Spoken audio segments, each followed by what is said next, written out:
오늘은 거룩하고 복된 주님의 날입니다. 다 함께 일어나셔서 살아계신 하나님께 예배해 드리겠습니다.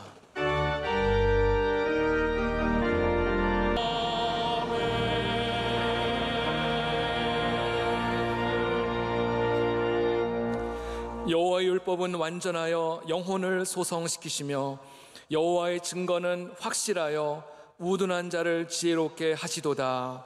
아멘.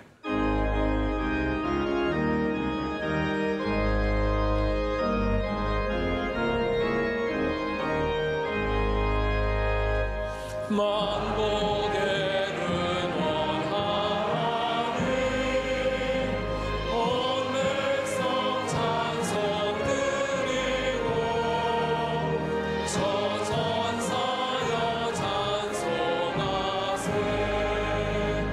찬송 성부 성자 성령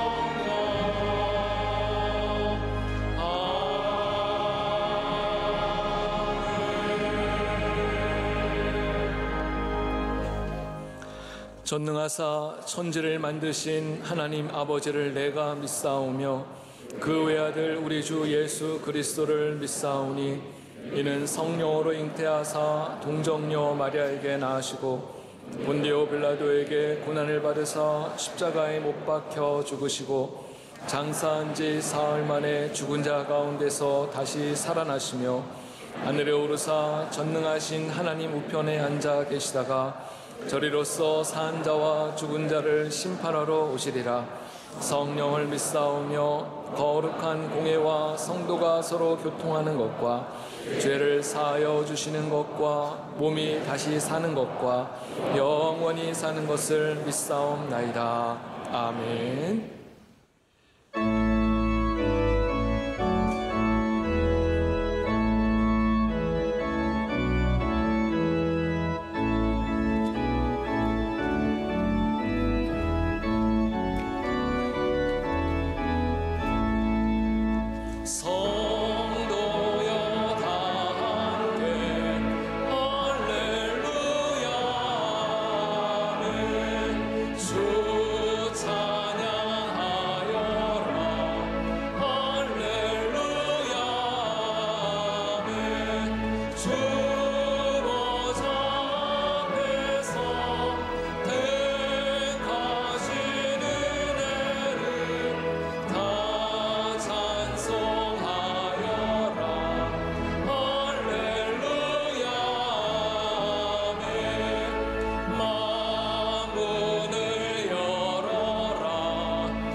예배를 위하여 신민섭 장로님께서 기도 인도하시겠습니다.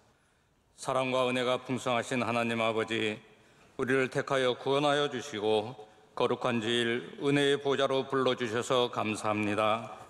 우리는 주님의 은혜를 저버리고 불의한 생각, 믿음 없는 말, 육신의 정욕을 쫓아 살았음을 회개하오니 우리의 모든 죄를 십자가의 보혈로 용서하여 주시옵소서.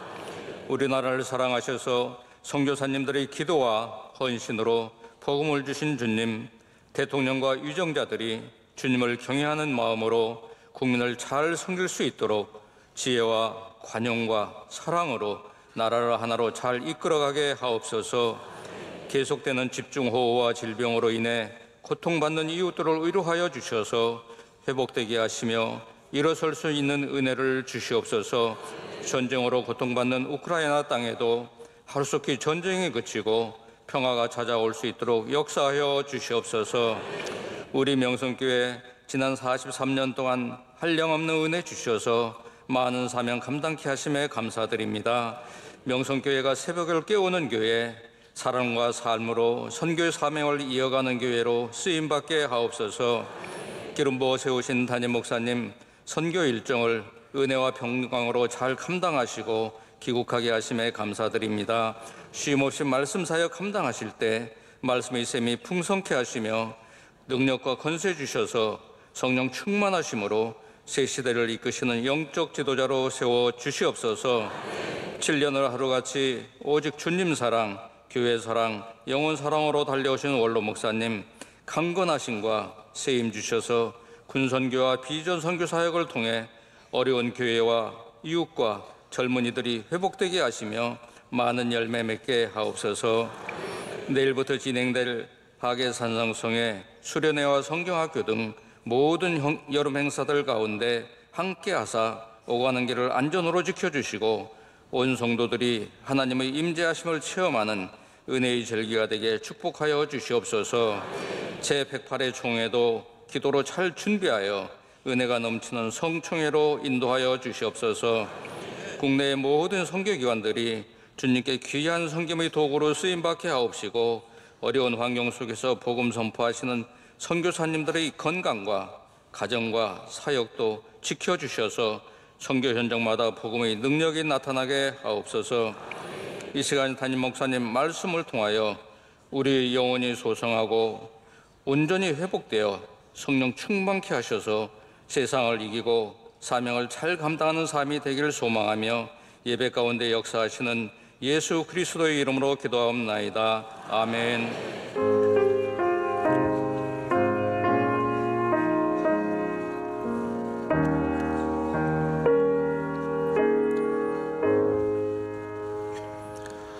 오늘 우리에게 주시는 하나님의 말씀은 구약성경 시편 23편 1절에서 6절 말씀입니다.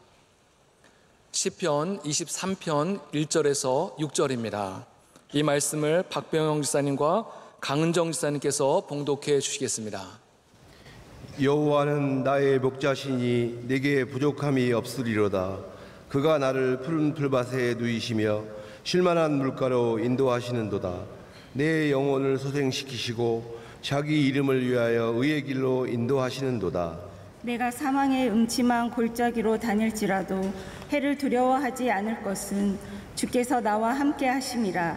주의 지팡이와 막대기가 나를 안위하시나이다. 주께서 내 원수의 목전에서 내게 상을 차려주시고 기름을 내 머리에 부으셨으니 내 잔이 넘치나이다. 내 평생의 선하심과 인자하심이 반드시 나를 따르리니 내가 여호와의 집에 영원히 살리로다. 아멘.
이제 말씀으로 은혜 받는 시간입니다. 담임 목사님께서 소송하는 영혼의 기쁨이라는 제목으로 말씀 증거하실 때 큰 은혜 시간 되실 줄 믿습니다. 네, 찬양이 하나님께 큰 영광이 되고 또 우리에게 큰 은혜가 된 줄로 믿습니다. 저는 이번에 유럽의 헝가리 개혁교회 총회를 참석하기 위해서 다녀왔습니다. 헝가리 개혁교회가 굉장히 큰 교단이고 또 개혁교회, 우리 장로교가 속해 있는 그러한 더 큰 의미의 교단인데, 이 개혁교회가 갖고 있는 의미가 굉장히 크기 때문에 이번 총회 컨퍼런스에 우크라이나 전쟁 종식과 또 회복을 위한 주제를 갖고 열리는 컨퍼런스가 있어서 거기에 가서 짧은 발표를 하나 했습니다. 주로 이제 구호단체들 그리고 국제 기독교 기관장들이 참석하는 컨퍼런스였는데, 우리 대한민국이 전쟁으로부터 어떻게 회복했는지, 또 교회가, 한국 기독교가 거기에 어떠한 영향을 미쳤는지에 대해서 제가 짧은 발표를 했고요. 그래서 한 주간 동안 계속해서 저는 회복에 대한 좀 주제를 고민을 많이 하고 묵상을 많이 할 수밖에 없었습니다. 그래서 회복에 대한 주제를 생각하다 보니까 오늘 말씀도 회복에 대한 주제로 여러분과 나누고 싶은 감동이 있어서 그런 말씀을 준비하게 되었습니다. 여러분, 시편 23편을 다 알고 계실 거고 굉장히 좋아하실 텐데, 우리 성경의 많은 말씀 가운데 가장 잘 알려진 말씀 중에 하나가 시편 23편이라고 생각을 합니다. 저도 가장 먼저 외운 성경 중에 하나가 시편 23편이고, 또 미국에 가서는 나도 영어로 좀 성경을 외워야겠다라고 도전을 받고 외웠던 첫 번째 성경 말씀도 역시 시편 23편이었습니다. 이 다윗의 시로 알려진 오늘 말씀은 하나님을 목자로 둔 사람이 얻는 복을 노래하고 있습니다. 하나님이 목자인 사람은 복이 있습니다. 하나님이 목자인 삶을 사는 사람은 복이 있는데, 그 복을 오늘 이 23편이 노래하고 있습니다. 우리 인간이 갖고 있는 참된 가치, 여러분, 예수님께서 한 영혼이 천하보다 귀하다고 말씀하신 것을 기억하십니까? 한 영혼이 천하보다 귀한데 그 영혼이 건강하고 그 영혼이 살아있고 그 영혼이 능력 있을 때 우리가 보일 수 있는 우리 인간의 참된 가치가 있습니다. 우리 인간이 갖고 있는 가치, 아름다움, 능력, 이 모든 것들은 우리의 영혼의 상태와 굉장히 깊은 관련을 갖고 있다는 것이죠. 여러분의 영혼이 건강하냐, 그렇지 않느냐는 그렇기 때문에 정말로 중요한 문제입니다. 내가 그냥 잘 살고 있느냐, 잘 돈을 벌고 있느냐, 일을 잘 하고 있느냐만 볼 것이 아니라 나의 영혼이 지금 건강하냐, 살아있느냐, 죽어있느냐, 이것이 우리가 굉장히 관심을 가져야 하는 부분이라는 거죠.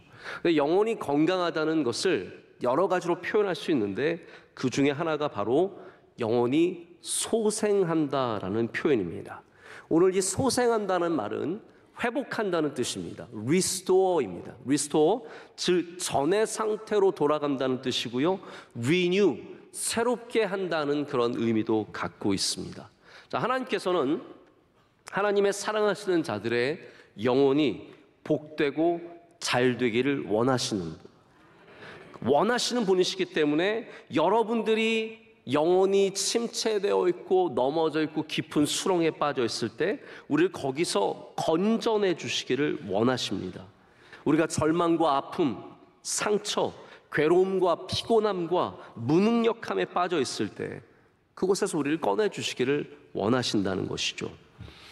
어떤 영혼이든지 그 영혼이 이런 수렁에 빠질 수 있다는 것을 우리는 잘 기억해야 합니다. 구약의 대표적인 선지자죠. 엘리야가 850명의 우상을 숭배하는 제사장들과 한판 붙었습니다. 여러분, 850대 1로 싸우는 것이 얼마나 어려운 일이겠습니까? 그런데 엘리야 한 명이 이 850명의 바알과 아세라의 제사장들을 이겼습니다. 얼마나 대단한 승리입니까? 그러나 그 다음 날 이세벨이 엘리야를 죽이겠다고 하자 엘리야가 도망치기 시작합니다. 850명의 제사장을 이겼던 이 엘리야가 도망을 쳐서 남쪽까지 내려가서 부엘세바 더 들어가 광야로 들어가서 하룻길을 걸은 다음에 하나님께 나 죽여달라고 애원을 합니다. 하나님, 저 죽고 싶습니다. 요즘 말로 말하자면요, 자살 충동을 엘리야가 느꼈던 것이죠. 다 포기하고 싶었습니다. 그런데 그 위대한 영웅이 죽고자 했을 때 하나님께서 그 깊은 우울감 속에, 선지자도 우울증이 걸릴 수 있는 것이고 선지자도 이러한 영적인 침체의 날들을 만날 수 있는 것인데, 그 영혼이 죽도록 내버려 두지 아니하시고 하나님께서는 엘리야에게 먹을 것을 보내주시고 쉴 곳을 마련해 주셔서 그의 영혼이 소생하는 은혜를 주십니다. 그 소생하는 영혼을 다시 부여잡고 엘리야가 북이스라엘로 돌아가서 다시 그가 말씀을 선포하고 아합과 이세발과 싸웠던 것을 우리가 잘 기억하고 있습니다. 천하에 없는 엘리야도 그의 영혼이 그렇게 깊은 사망의 음침한 골짜기까지 내려갔다면 우리 중에 어떤 누구도 영혼의 침체를 겪는 것은 어쩌면 당연한 거라고 생각해 볼 수 있습니다. 미국의 크로스포인트라고 하는 대형 교회가 있습니다. 남쪽에 있는 아주 유명한 교회인데 이 교회를 섬겼던 목사님이 피트 윌리엄스라는 분입니다. 이분이 어느 날 갑자기 사임을 발표했습니다. 내가 모든 직분을 내려놓고 모든 하던 일들을 내려놓고 교회를 그만둬야겠다는 것이죠. 그러니까 발표문을 통해서 이렇게 말했습니다. 저는 너무 지쳤고 너무 많이 상처를 입었고 이제는 좀 쉬어야 할 때가 왔습니다. 그러면서 그가 평소에 지도자가, 리더들이 텅 빈 상태로 사람들을 인도하다 보면 문제가 생긴다고 했는데 그 스스로가 자기가 텅 빈 상태였던 것을 깨닫고 그래서 그렇게 고백을 하고 교회를 떠났습니다. 여러분, 그렇습니다. 우리 모든 사람들, 심지어는 목회자들 가운데, 그래서 제가 보면 목회자들 가운데도, 사모님들 가운데도, 선교사님들 가운데도 이러한 심각한 영혼의 침체를 겪으신 분들이 많이 있습니다. 남들에게 말하지 못하지만 우울감과 마음의 병을 짊어지고 사시는 분들이 굉장히 많이 있다는 것이죠. 혹시 오늘 여러분 가운데도 텅 빈 것 같은 영혼, 오늘 아무 힘이 없어서 다 메워놓고 싶고 포기하고 싶고 접어버리고 싶은 마음이 드는 분들 있으시다면 이 말씀을 통해서 여러분의 영혼이 살아나는 은혜가 있으시길 축복합니다. 모든 영혼들이 소생하는 힘을 얻고 그리고 주님의 은혜로 말미암아 사망의 음침한 골짜기를 넉넉히 감당할 수 있는 그런 힘과 능력 얻으시는 오늘 되시기를 축복합니다. 우리는 먼저 좀 다윗의 영혼의 상태를 생각해 보기를 원합니다. 오늘 시편의 저자인 다윗의 영혼의 상태는 어땠을까요? 우리 대부분의 사람들은 다윗을 막연히 대단한 믿음의 사람이라고만 추측을 하고 그렇게 알고 있습니다. 근데 시편, 오늘 읽은 23편의 주변만 봐도 다윗의 영혼이 얼마나 때로는 침체되어 있었고 힘들었고 우울했고 절망 가운데 있었는지 우리는 금방 발견할 수 있습니다. 다윗이 뭐라고 했습니까? 하나님, 왜 나를 버리십니까? 라고 외쳤고요. 다윗이 또한 하나님, 왜 주님의 얼굴을 저에게서 숨기십니까? 하나님을 찾기가 너무 어렵다 보니까 하나님이 얼굴을 숨기셨다라고 외쳤습니다. 왜 나를 이렇게 치려고 하는 사람이 많은지, 나의 원수가 왜 이렇게 많은지. 혹시 여러분 괴롭히는 사람들 있으십니까?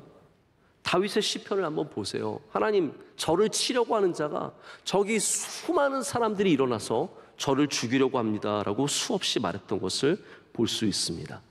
다윗이 갖고 있는 불안함, 슬픔, 답답함, 우리는 시편에서 자주 만나게 됩니다. 근데 하나님께서는 그런 다윗을 버리지 않으셨습니다. 야, 너는 믿음이 없구나.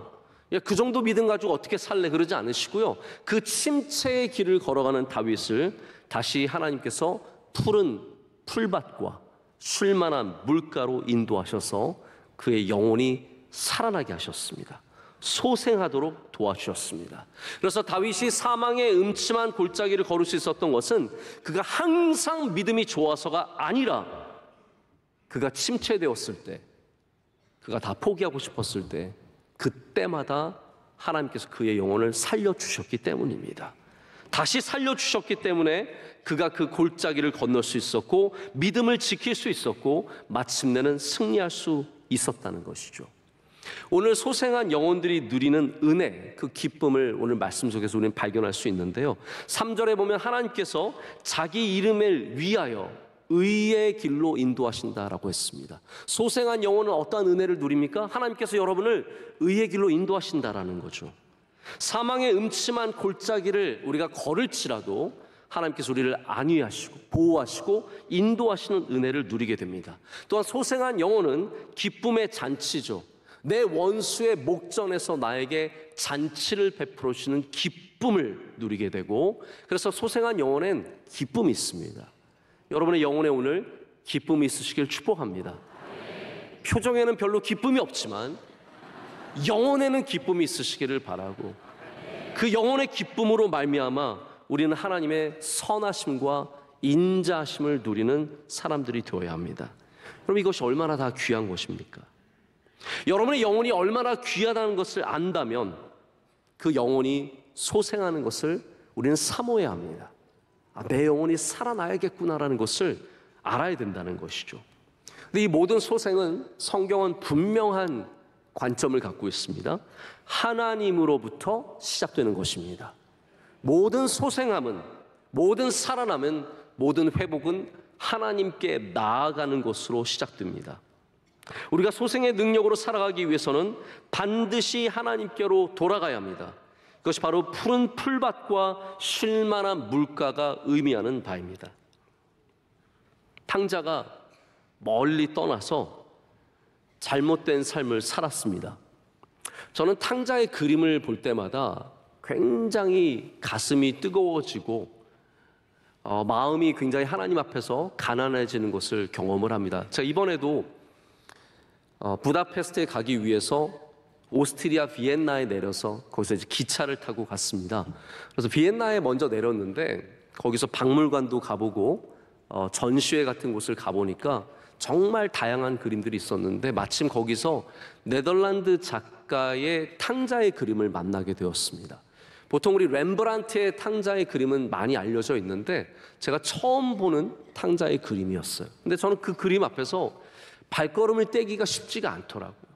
한참 그 그림을 보면서 우리를 다시 맞아주시는 아버지의 그 사랑, 그 은혜를 다시 한번 생각해 볼 수 있었습니다. 여러분, 탕자가 하나님을 멀리 떠났습니다. 아버지를 멀리 떠나서 모든 것들을 다 잃어버렸습니다. 근데 탕자가 잃어버리지 않은 것이 하나 있었어요. 그게 뭐냐면 아버지에 대한 올바른 기억입니다. 아버지에 대한 올바른 기억. 그 아버지에 대한 올바른 기억이 뭐냐면 내 아버지의 집에는 뭐가 많다 그랬어요? 먹을 것이 많다는 것이었어요. 이게 탕자가 잃어버리지 않은 기억이에요. 다 잃어버리고 다 탕진하고 아무것도 남지 않았는데 그의 머리를 때리는 기억이 있었어요. 아, 우리 아버지의 집에는 먹을 것이 많지. 내가 거기에 돌아가면 살겠지. 이거거든요.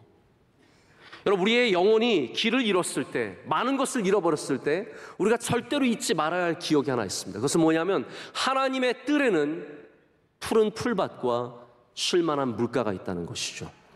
그것을 잃어버리지 않고 아버지께로 돌아간다면 우리는 거기서 다시 살아남의, 회복의, 소생함의 기쁨을 누리게 됩니다. 우리 하나님의 뜰에는 풀이 많습니다. 우리 하나님의 뜰에는 물이 풍성합니다. 그곳으로 돌아가는 것이 바로 소생함의 은혜이며 소생함의 기쁨인 줄로 믿습니다. 이 소생함이라는 단어를 찾아보면 히브리어로 슈브라는 단어를 만나게 됩니다. 슈브는 돌아간다는 뜻이고요.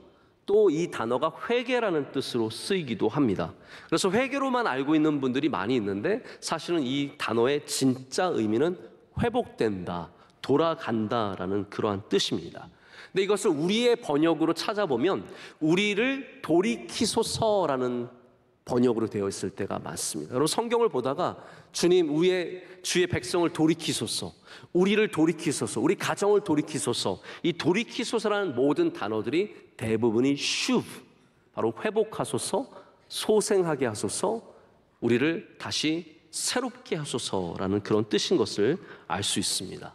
성경엔 그래서 우리를 회복하게 해달라는 단어가 굉장히 많이 등장할 뿐만 아니라 회복의 은혜를 누리는 사람들도 많이 등장하게 됩니다. 그 대표적인 예가 나오미와 룻입니다. 나오미와 룻이 언제 회복이 되었을까요? 보아스를 만났을 때, 맞죠? 보아스를 만나서 이 돈 많고 사랑 많고 정이 많은, 은혜가 많은 보아스를 만난 것 분명히 회복입니다. 자, 그런데 슈브라는 단어, 룻기에서 슈브라는 단어가 가장 먼저 나올 때는 언제냐면요, 베들레헴으로 돌아갈 때입니다.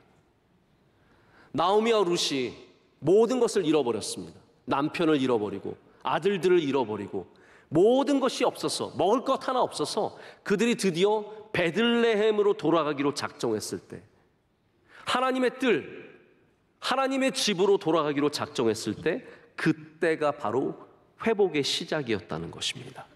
그래서 하나님께서 그들이 베들레헴으로 돌아왔을 때 거기서 그들에게 푸른 풀밭과 쉴만한 물가를 만들어 주십니다.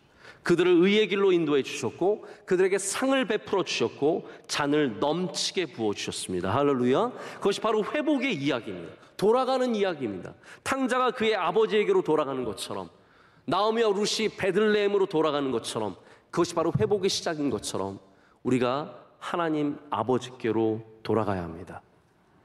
근데 여러분, 얼마만큼 멀리 가야 돌아가는 게 맞을까요? 자, 이 부분에 대해서 좀 많이 생각을 해보게 되었습니다. 탕자 이야기를 좀 이어가자면, 탕자의 비유가 우리에게 주는 은혜의 메시지도 분명합니다. 아무리 완전히 망가져도 돌아오면 된다는 거죠. 자, 그런데 이게 갖고 있는 또 하나 약간의 문제라면 문제고, 우리가 갖고 있는 오해는 뭐냐 하면, 많은 사람들이 탕자만큼 망가지지 않으면 웬만하면 안 돌아오려고 그래요. 이해가 되십니까? 나는 탕자만큼 망가지지 않았으니까 안 돌아가도 된다는 거죠. 나는 그만큼 완전히 탕진하고 완전히 남은 것이 하나도 없을 때까지는 웬만하면 버티려고 그러는 거예요. 여러분, 이거 굉장히 큰 오해라고 생각을 합니다. 회복은 완전히 망가진 데서 아무것도 없는 상황에서만 하는 것이 회복이 아닙니다. 우리의 모든 영혼은 오늘도 회복되어야 합니다. 여기서 망한 사람들만 하나님께 예배하고 하나님께 돌아올 것이 아니라, 완전히 타락한 사람들만 하나님께 돌아오는 것이 아니라 우리 모든 사람들이 하나님께 돌아가야 된다는 것이죠. 근데 내가 조금만 정의롭게 살고, 내가 조금만 교회에서 봉사하고 일하고 예배 드리고, 내가 하나님 조금만 기억하면서 기도하면서 살면 우린 나는 괜찮다고, 나는 탕자가 아닌 거예요. 나는 돌아갈 필요가 없는 거예요. 여기에 문제가 있습니다. 사실 제일 위험한 사람들이 어떤 사람들이냐면, 한 부분의 정상적인 삶을 살면서 다른 부분들이 망가진 사람들입니다. 차라리 다 망가진 사람은 자기가 죄인인 걸 알아요. 내가 완전히 망가졌다는 것을 압니다. 그런데 내가 직장 생활 잘하기 때문에, 내가 교회에서 봉사하고 있기 때문에 내가 온전한 삶을 살고 있는 것 같은 착각을 갖는 사람들도 있습니다. 제가 한번 예를 들어보겠습니다. 영화를 보면은 악당들이 나오잖아요. 근데 여러분, 진짜 무서운 악당들은 꼭 어떻게 나오냐면 무서운 얼굴로 나오지 않습니다. 점잖은 얼굴로 나옵니다. 진짜 악당들은 막 팔에 문신 막 전체 다 하고, 그 다음에 막 사람들 만나면 난폭하게 굴고, 그런 사람들은 대부분 쫄자들이고요, 건달들입니다. 혹시 길에서 여러분 지나가다가 막 등치 좋은 사람들이 막 팔에 문신하고 일수 가방 이렇게 들고 다니는 애들 있잖아요. 그런 애들은 별로 무서워할 거 없습니다. 걔네들은 건달이에요. 진짜 무서운 사람들은 어떤 사람들이냐면 한 부분이 완전한 사람들입니다. 가정생활 잘해요. 집에 가서는 좋은 아빠가 되어주고, 아이들이 전시회 하면 가서 전시회 보면서 멋지게 양복 입고 아내와 함께 데이트하고 밥 잘 먹고 그렇습니다. 그런데 이런 사람들이 바로 폭력 조직으로 가게 되면 잔인하게 배신한 사람을 죽이고, 사람들을 죽이라고 명령하고 아주 잔혹한 사람들로 변해가죠. 이런 사람들의 특징이 자신이 망가져 있는데 그것을 전혀 깨닫지 못하는 것입니다. 왜냐하면 내 가정은 멀쩡하기 때문이죠. 내 직장 생활은 정상적이기 때문입니다. 내가 일부분을 정상으로 살아간다고 모든 것이 정상이라고 생각하는 거, 이게 하나님께 돌아가지 못하는 굉장히 큰 이유와 모습이 됩니다. 우리나라에 한때 굉장히 잘 알려졌던 판사님 한 분이 있습니다. 천종호라는 판사님인데 이분은 소년범만 8년 동안 재판을 했던 판사였습니다. 이분이 신앙인이기도 해서 아마 책도 쓰신 걸로 알고 있는데 한 번은 어떤 아이가 재판에 붙여졌습니다.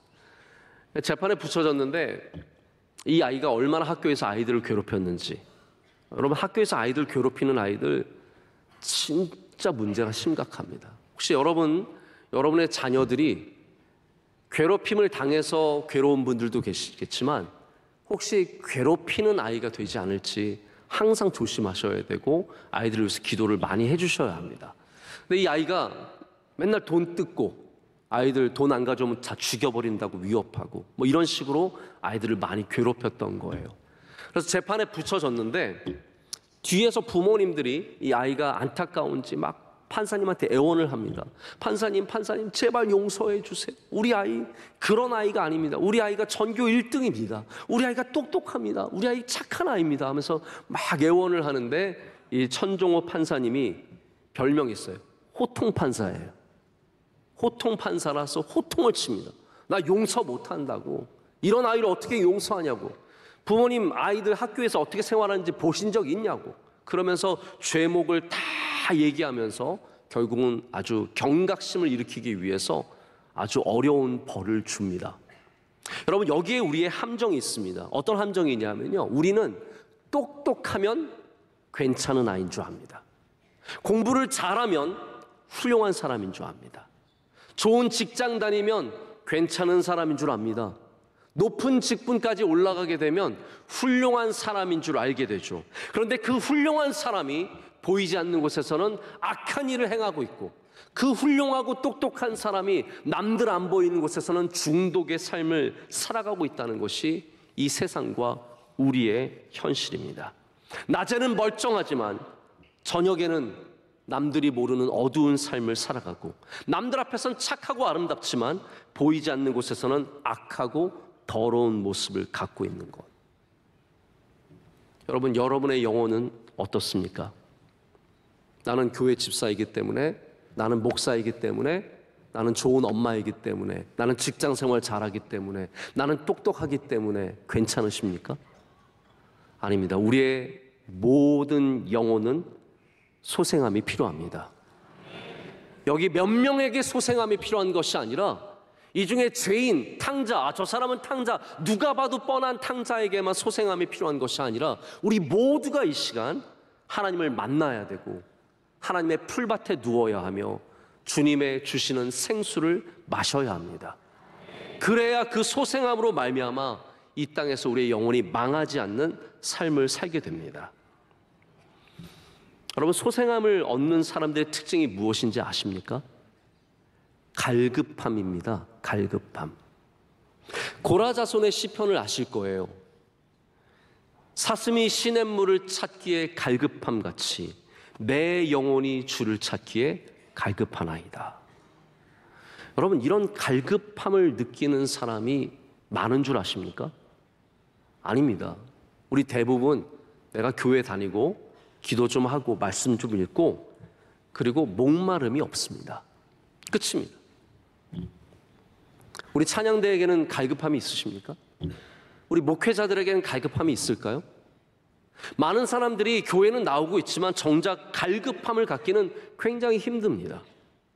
스티브 잡스가 스탠포드 졸업 연설에 굉장히 유명한 말을 했죠. Stay hungry, stay foolish. 배고픔을 계속 갖는 게 쉽지 않은 거예요. 왜 스티브 잡스가 위대한 경영인이었냐면 그가 많은 새로운 일들을 이루어냈고 정말 대단한 일을 이루어냈지만 끊임없이 도전하고 그 배고픔을 계속 가졌기 때문입니다. 우리의 영혼이 계속해서 소생하려고 한다면 우리는 항상 하나님 앞에 갈급함을 가져야 합니다.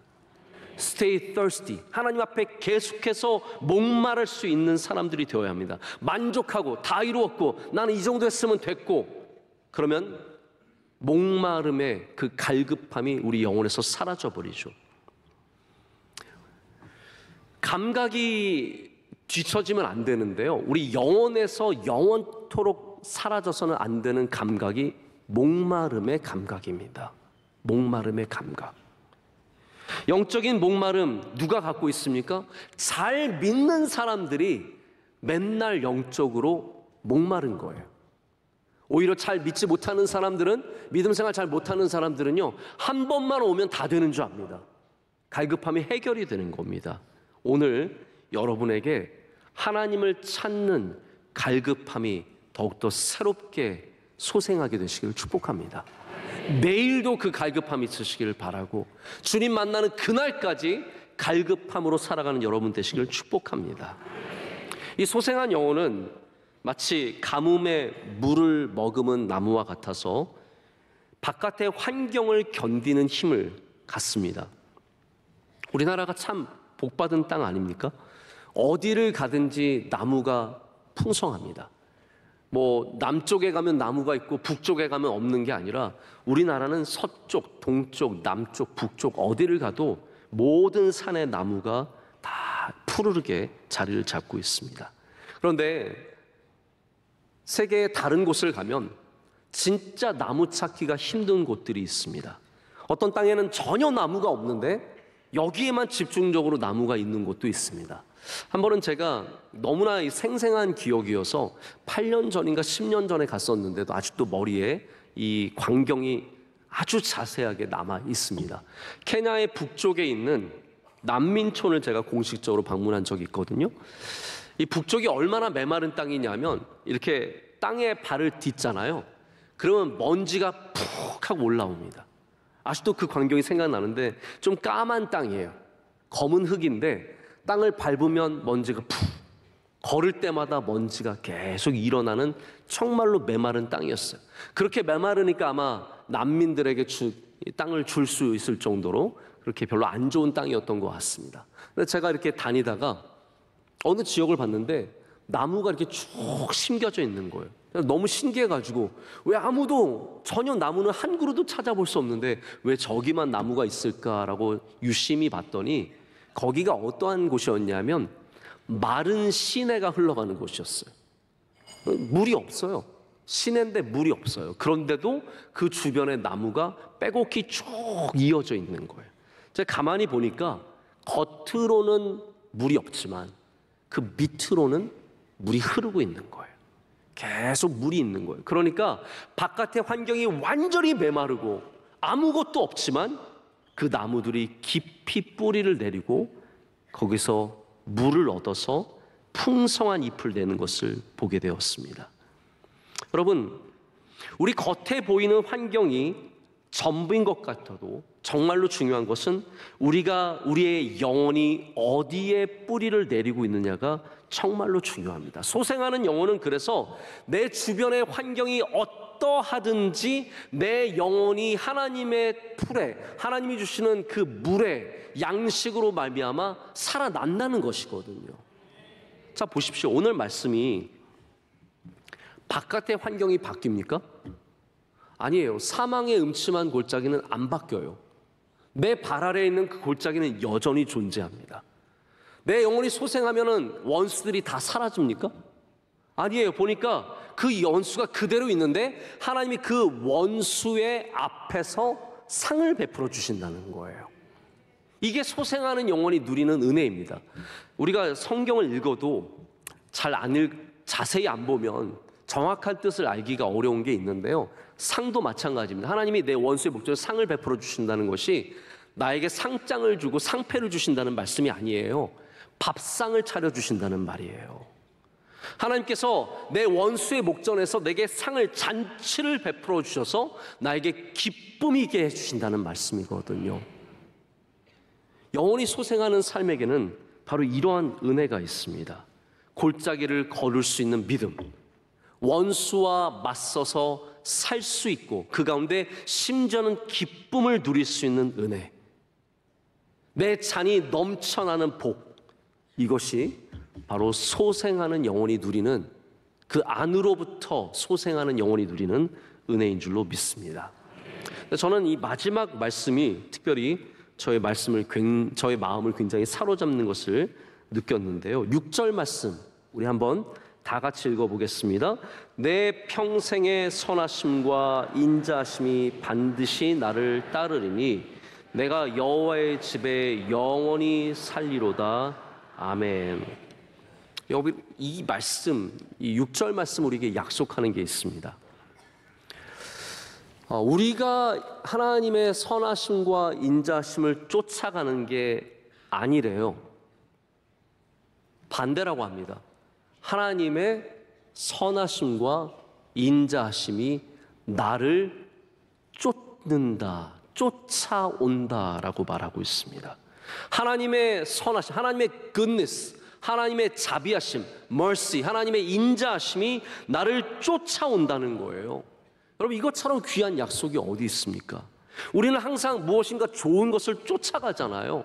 저기 가면 좋다더라, 저 학교 가면 좋다더라, 저 직장 가면 좋다더라, 저 사람과 결혼하면 좋다더라.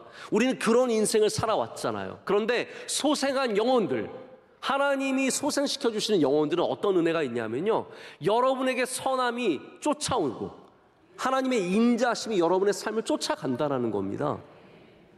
우리 그런 기도 많이 하잖아요. 하나님, 어디를 가야 좋습니까? 무엇을 해야 좋습니까? 누구를 만나야 좋습니까? 그것 때문에 얼마나 많이 기도하고 또 구별하기 위해서, 분별하기 위해서 노력합니까? 그런데 소생한 영혼이 누리는 복은 바로 그 하나님의 선하심과 인자하심이 평생에, 예전에는 정령이라 그랬어요, 반드시 여러분을 쫓아가게 될 줄로 믿습니다. 말씀을 맺겠습니다. 휴가 시즌이 시작이 되어서 많은 분들이 열심히 바쁘게 움직이는 그러한 여름입니다. 바깥 세상이 바빠질수록 교회 안은 좀 조용해집니다. 사람들이 줄어드는 거죠. 저도 오늘 그래서 굉장히 많이 성도들이 줄을 줄 알고 걱정을 했는데, 우리 교회는 휴가 시즌이어도 비가 와도 이렇게 예배를 잘 나오시니까 얼마나 감사한지 모릅니다. 잘 나오셨습니다. 잘 나오셨습니다. 네, 여러분, 세상에 쉼이 있고 좋은 것들이 많이 있지만 여러분들이 정말로 관심을 가져야 하는 것은 내 영혼이 살아나는 것입니다. 내 영혼이 소생함을 얻는 것, 그것을 사모하시길 축복합니다. 좋은 호텔에 간다고 영혼이 살아나는 거 아닙니다. 좋은 거 먹는다고 영혼이 살아나는 것도 아닙니다. 우리 하나님 아버지를 만날 때, 예수 그리스도 품 안에 있을 때 우리의 영혼이 정말로 소생하게 되고, 그 소생한 영혼은 이 세상의 험난한 골짜기와 원수 앞에서 기쁨을 누리며 살 수 있게 된다는 것이죠. 이번에 다가오는 우리 산상송회, 제가 사실 산상송회를 위해서 이 말씀을 준비한 건 아니지만 저는 이 산상송회가 여러분의 영혼이 소생하게 되는 놀라운 은혜가 있는 잔치가 될 줄로 믿습니다. 여러분의 자녀들, 그 영혼이 소생함을 여러분 중요하게 여기시길 바랍니다. 아이들이 학교 좋은 데 가는 것도 중요하고, 좋은 교육을 받는 것도 중요하고, 좋은 사람 만나는 것도 중요하지만 그 아이들의 영혼이 살아있으면 어디를 가도 무엇을 해도 복 있는 사람이 됩니다.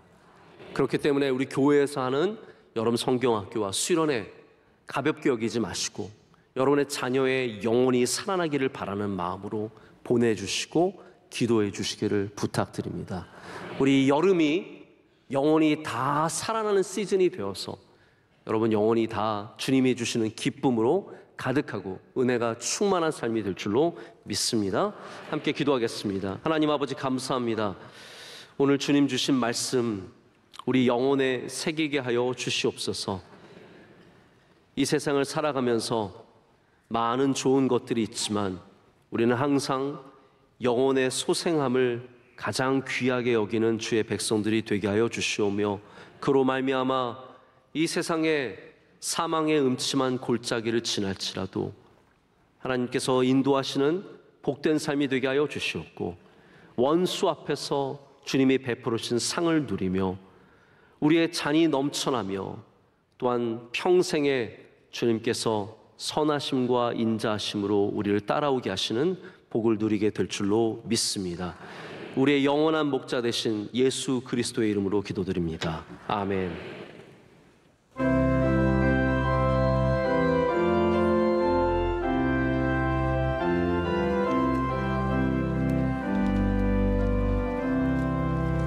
주 날개는 내가 편안히 쉬는 밤빛 봄이 바람 불어쳐도 아버지께서 날 지켜주시니 거기서 편안히 쉬리로다.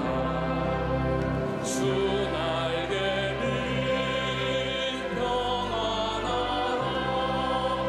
그 사랑 끈을 짜니로 주 날개 빛내시는 영원히 거기서 살리. 주 날개 빛 나의 피난처 되니 거기서 쉬기를 원하노라. 세상이 나를 위로치 못하나 거기서 평화를 누리리라. 주 날개 빛 평안하다. 그 사랑 끈을 짜니로 주 날개 빛내시는 영원히 거기서 살리.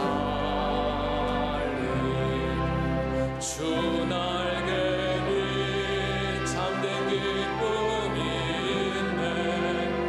고달픈 세상 길 가는 동안 난 어디 숨어 돌보심을 받고 영원한 안식을 얻으리라. 주 날개 빛 영원하다. 그 사랑 끈을 잡으뇨. 주 날개 빛내시는 영원히 거기서 살리.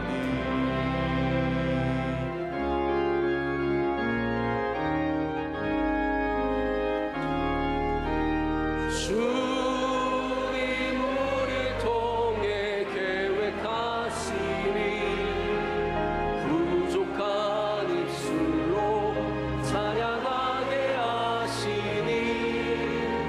주님 우리 통해 계획하시니 너를 통해 하시니 기대해.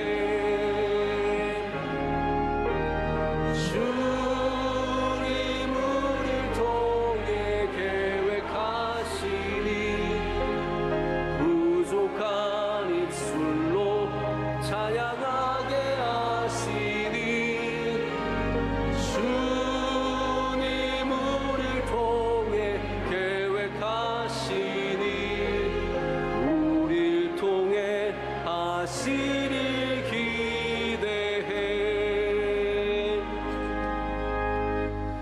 이제는 우리 주 예수 그리스도의 크신 은혜와 하나님 아버지의 영원하시고 변화없으신 그 크신 사랑과 성령님의 함께하시며 우리의 영혼을 돌봐주시고 소생하게 하시는 교통하심이 주의 말씀을 듣고 주님의 뜰로 나아가는 주의 모든 사랑하는 백성들과 그 귀한 가정과 섬기시는 일터 가운데 이제로부터 영원토록 함께 하시기를 간절히 축원하옵나이다. 아멘.